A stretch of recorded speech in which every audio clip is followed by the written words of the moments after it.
Sobat maritim semuanya, kapal adalah sarana transportasi yang sangat vital di negara kepulauan seperti negara Indonesia ini.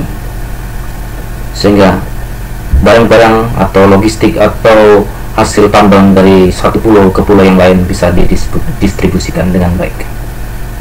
Bagi sobat maritim semuanya yang punya cita-cita untuk bekerja di kapal, ataupun sedang bercita-cita atau berkeinginan untuk sekolah di sekolah maritim atau sekolah pelayaran, apapun yang akan bepergian menggunakan alat transportasi kapal, ada baiknya kita mengenal bagian-bagian umum dari kapal.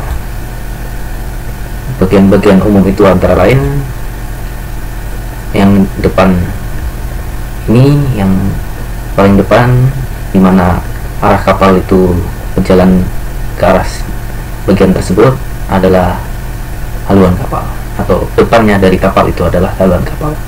Dalam bahasa Inggris disebut bow, atau istilah lain fore atau forward.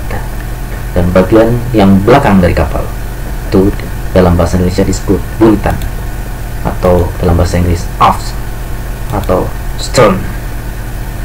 Bagian yang berikutnya adalah, kita mulai dari atas ya, yang berwarna merah ini disebut cerobong atau funnel dalam bahasa Inggris.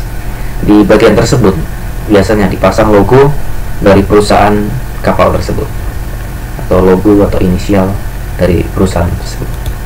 Bagian di depan funnel, di mana ruangan untuk mengemudikan kapal, di situ terdapat alat-alat navigasi, ada perwira dan anak buah kapal yang berjaga untuk mengemudikan kapal, disebut anjungan atau bridge dalam bahasa Inggris. Bagian di mana awak kapal itu tinggal, tidur, dan beristirahat disebut akomodasi atau accommodation dalam bahasa Inggris. Bagian berikutnya, bagian geladak utama atau main deck, yaitu membentang di deck utama, di mana plat utama itu terbentang. Kemungkinan di situ ada kargo-kargo yang disimpan di deck. Itulah bagian terkuat untuk menaruh muatan sebagai geladak utama. Ya, bagian badan kapal itu disebut lambung atau hull dalam bahasa Inggris. Sementara di bagian bawah adalah lunas, yaitu membentang dari depan sampai belakang di bagian bawah, di mana di bagian tersebut adalah tulang utama dari kapal itu. Bagian besi terkuat ada di situ untuk menjaga kekuatan agar saat kapal tersebut tidak patah, tidak mudah patah ya.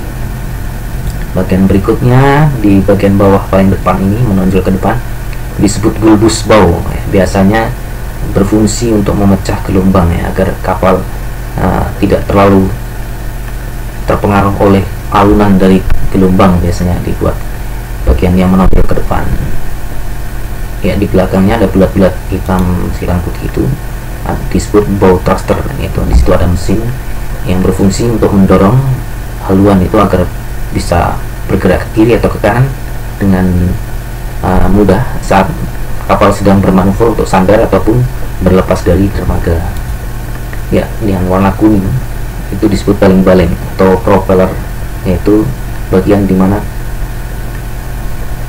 tenaga dorong ya, alat pendorong dari kapal ini ada di bagian tersebut ya.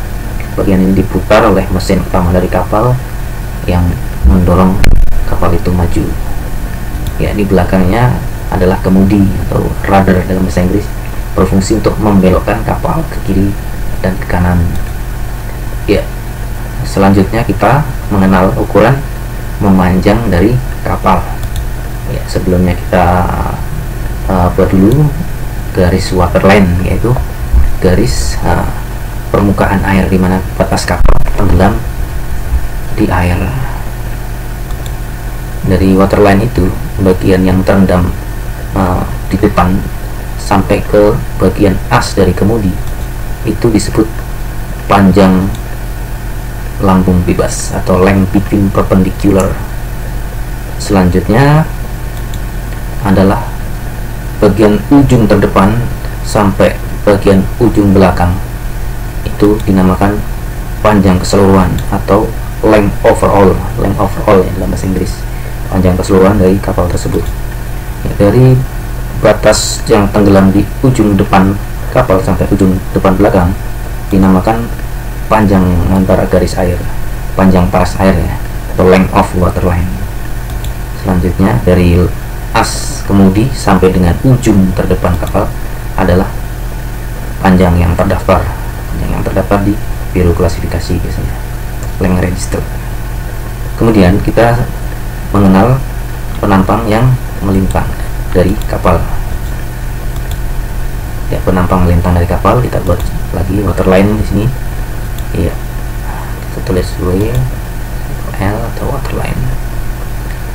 Ukuran lebar dari kapal, dimana diukur dari ujung kulit terluar sebelah kanan ke sebelah kiri, disebut extreme breadth atau panjang maksimum. Saya ulangi, lebar maksimum dari kapal.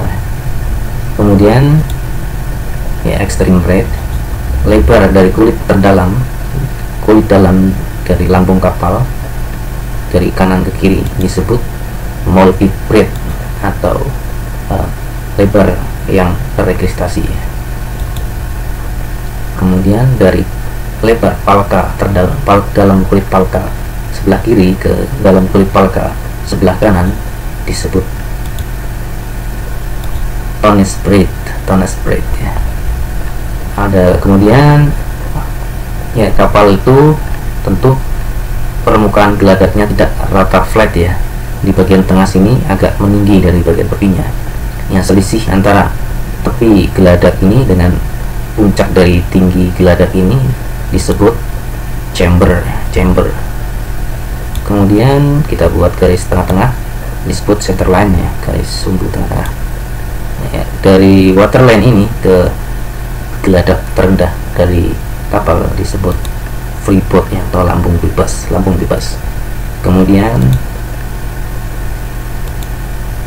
dari garis lunas ini sampai waterline, sampai paras air, itulah yang disebut dengan draft kapal atau syarat kapal.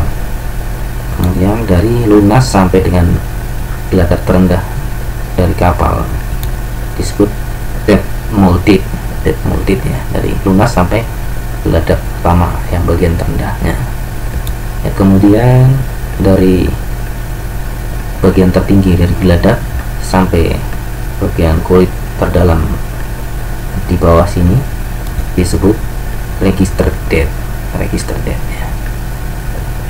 Kemudian dari dalam palka sini ke sini tutup geladak, bagian dalam dari geladak utama disebut tonnage depth ya. Selanjutnya untuk video-video bagian-bagian yang lain akan kita tampilkan di video-video berikutnya. Selalu ikuti channel Kapten Samyadi di YouTube Fan Java. Jangan lupa subscribe, like, dan komen videonya. Terima kasih.